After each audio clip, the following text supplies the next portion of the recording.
કરજણમાં ખાડાઓ વચ્ચે રસ્તો શોધવાનો ખેલ, તંત્રને હજુ પણ ખાડા પૂજનની રાહ. કરજણમાં વરસાદ હજુ પૂરેપૂરો જામ્યો પણ નથી. માત્ર 3 ઇંચ જેટલો વરસાદ પડ્યો છે, જ્યારે સમગ્ર સિઝનમાં અંદાજે 16 ઇંચ વરસાદ નોંધાયો છે. પરંતુ એટલામાં જ નેશનલ હાઈવે 48ના સર્વિસ રોડ અને વેમરડી રોડની હાલત એવી બની ગઈ છે કે જાણે રસ્તા પર ખાડા નથી, ખાડાઓ વચ્ચે ક્યાંક રસ્તો બચી ગયો હોય. દર વર્ષે ચોમાસું આવે અને તેની સાથે ખાડા રજ પર આવી પહોંચે. આ દ્રશ્ય હવે નવા નથી, પરંતુ સવાલ એ છે કે શું દર વર્ષે પ્રજાએ આ જ હાલાકી સહન કરવાની? કરજણના નેશનલ હાઈવે 48ના સર્વિસ રોડ પર અનેક જગ્યાએ મોટા ખાડાઓ પડી ગયા છે. વેમરી તરફ જવાના વળાંક પર તો ઘૂંટણ સમૂહ ઊંડો ખાડો પાણીથી ભરાઈ ગયો છે. બહારથી આવતા વાહન ચાલકોને તો અંદાજ પર નહીં આવે કે પાણીની નીચે ખાડો છે કે ખીણ. જો કોઈ વાહન તેમાં ખાબકે તો અકસ્માત નિશ્ચિત છે. આ રોડ પરથી રોજ હજારો વાહન પસાર થાય છે. સ્થાનિકો, વેપારીઓ, વિદ્યાર્થીઓ, એમ્બ્યુલન્સ, સ્કૂલ બસો અને અધિકારીઓ પણ આ જ માર્ગનો ઉપયોગ કરે છે. છતાં રસ્તાની હાલત સુધારવા માટે કોઈ ગંભીર પ્રયાસ જોવા મળતો નથી. ગત વર્ષે આવી બન્યું ત્યારે કોંગ્રેસના કાર્યકરે પ્રતિકાત્મક રીતે ખાડા પૂજન કર્યું હતું. ત્યારબાદ તંત્ર દોડતું થયું અને ખાડા પૂરાયા હતા.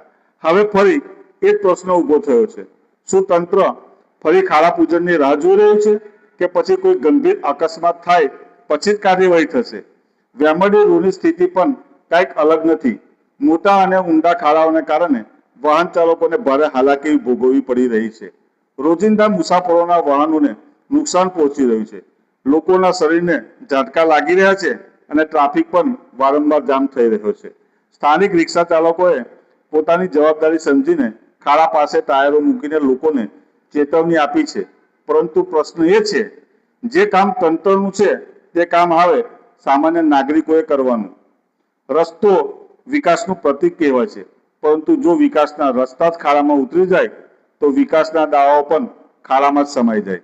સ્થાનિક લોકોની એક જ માંગ છે કે કોઈ નિર્દોષ અકસ્માતનો ભોગ બને તેની રાહ જોયા વગર તંત્ર તાત્કાલિક કામગીરી કરે અને નેશનલ હાઈવે 48ના સર્વિસ રોડ તેમજ વેમરી રોડ પરના ખાડાઓનું કાયમી સમારકામ કરી વાહન ચાલકોને રાહત આપે.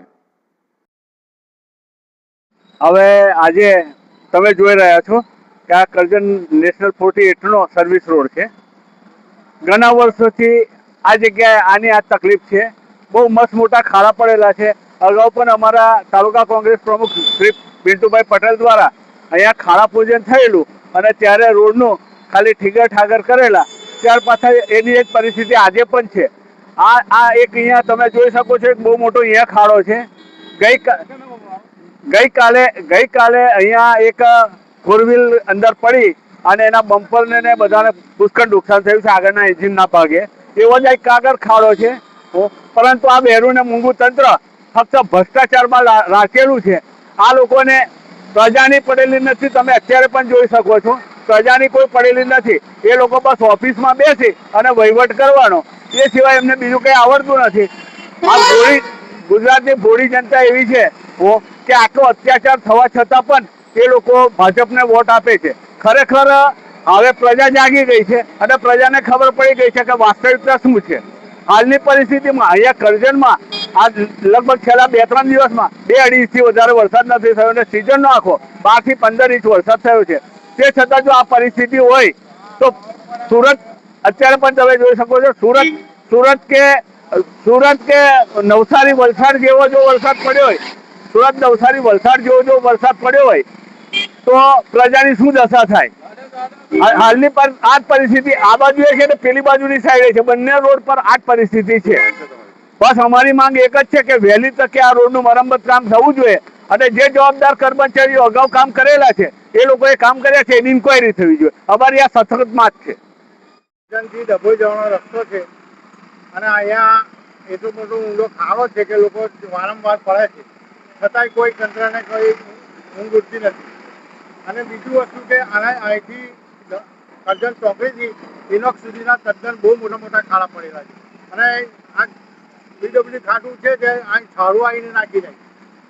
છરું ખાલી નાખી જાય છે અને લોકોને સંતોષ કરી આપે આ જે ખાડો પડ્યો છે. પછી પાછો તરત જ ખાડો પડી જાય છે વરસાદ પડે છે. આ ખાડો જે પડ્યો છે. એટલો બધો કંઈ પડ્યો નથી છતાં અહીંયા ગાડી જોઈ લો અત્યારે હાલની તારીખે આ ખાડો અંદર પડેલો જ છે અને લોકો સ્કૂટી વાળા કે બાઇક વાળા બધા પડે છે. તો આ ટાયરોને કોને મૂક્યું હતું કાકા? ટાયરોને તો અમે લોકોએ જ મૂક્યું કે કોઈ બીજાને નુકસાન ના થાય એના કારણે અમે આ ટાયરોને મૂક્યું. શું નામ તમારું? સલામભાઈ ઝવેરભાઈ.